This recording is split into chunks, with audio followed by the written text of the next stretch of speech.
আমাদের আজকের গল্পটা শুরু হয় এমন এক রহস্য দিয়ে, যেখানে দুজন লোক ভুল করে একটা বিশাল গর্ত খুঁজে পায়। সেই গর্ত থেকে খারাপ গন্ধ বেরোচ্ছে, আর মজার ব্যাপার হলো সেখানে আগুন জ্বালালে তার রং হয় সবুজ।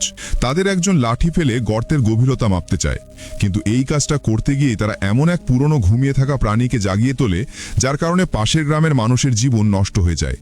কিছু ভাগ্যবান মানুষ শুধু বেঁচে ফেরে। কিন্তু আসলে কি হয়েছিল, চলো শুরু থেকে শুনি।